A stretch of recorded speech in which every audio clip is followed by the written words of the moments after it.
But let's take a look at that moment that she's talking about, because, Jerry, that's when you're questioning Darnella Frazier, and she talks about how she feels and what regrets she has. Let's listen to that. When I look at George Floyd, I look at my dad, I look at my brothers, I look at my cousins, my uncles, because they are all Black. I have a Black father, I have a Black brother, I have Black friends. And I look at that and I look at how that could have been one of them. It's been nights I stayed up apologizing and apologizing to George Floyd for not doing more and not physically interacting and not saving his life. But it's like, it's not what I should have done. It's what he should have done. Jerry, that was one of those cases where we were not allowed to see the witness, but that answer looked like it really got to you. No, it certainly did, just because of the humanity of it. I mean, here was a teenager who had encountered on the street a stranger who was suffering. She didn't know him. All that she knew was his humanity, that she saw, that he was defenseless, he was subdued by the police, and he was suffering needlessly. And she had a human desire to try to intervene, to stop the suffering, to try to save his life. And to see the kind of guilt and remorse and frankly, responsibility she felt almost a year after the fact was just touching and moving. And it spoke to her humanity. And it was a rebuttal to the argument that she and the others were simply part of an unruly crowd. And there was nothing unruly about them. It was a very human crowd. As you know, I described them as a bouquet of humanity for the diversity in all of them.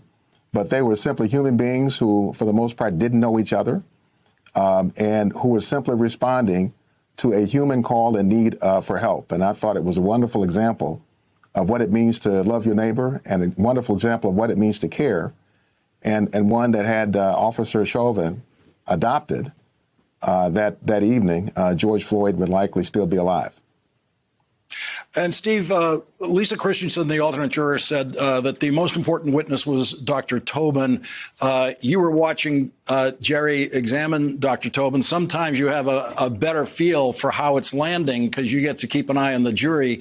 And she's talked specifically about Dr. Tobin mentioning the moment when the life went out of George Floyd's body. And she said that was the single most important moment for her. It's such a powerful moment in court, and from a witness who, has given his life to science and really came forward in this case to be able to help, just a desire to help and use science and medicine to do so. And for someone as intelligent as Dr. Tobin is, to be able to communicate with a jury, to teach them, to explain things in a way, when he was motioning, touching his neck, to see all of them doing the same thing. It was a powerful moment, and describing the precise moment that that life left George Floyd. It was powerful. It was heartbreaking.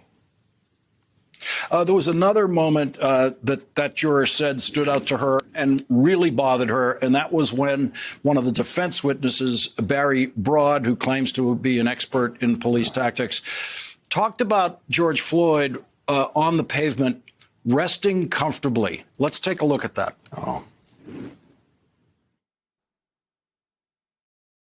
What part of this is not compliant? So I see his arm position in the picture that's posted. Right. That, a compliant person would have both their hands in the small of their back and just be resting comfortably, versus like he's still moving around. Did you say resting comfortably? Or laying comfortably? Resting comfortably on the pavement. Yes. At this point in time, when he's attempting to breathe by shoving his shoulder into the pavement. I was describing what the signs of a perfectly compliant person would be. So attempting to breathe while restrained is being slightly non-compliant? No. No. Jerry, I want to go to you on this one because Steve won't brag about it, I'm sure. But it's one of those moments where you don't know that word is you don't know that phrase is coming, and it comes. And Jerry, you watched Steve jump on it, handle it, and it worked on the jury, according to this one juror interview, exactly the way it appeared to. No, absolutely. I thought it was the one exchange that was essentially the indictment, the symbolic indictment of his entire testimony in terms of his credibility, that it displayed that level of frankly, insensitivity. Right, Lawrence, that was outrageous Go ahead, Steve. testimony. I mean, the starting off with the premise that this wasn't a use of force, it really was outrageous. Because understand that premise that this wasn't a use of force was, it's kind of a technical explanation, but it's that it's a restraint hold not likely to produce pain.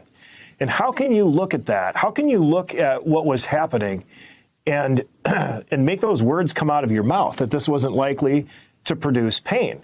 And so just from the beginning, from his direct examination, it certainly, I thought, was outrageous testimony. And, the explanation of his testimony on cross certainly didn't get any better. No. Hey, thanks for watching our YouTube channel. You should know that you can follow today's top stories and breaking news and catch up on your favorite MSNBC shows all in one place. Download the NBC News app today.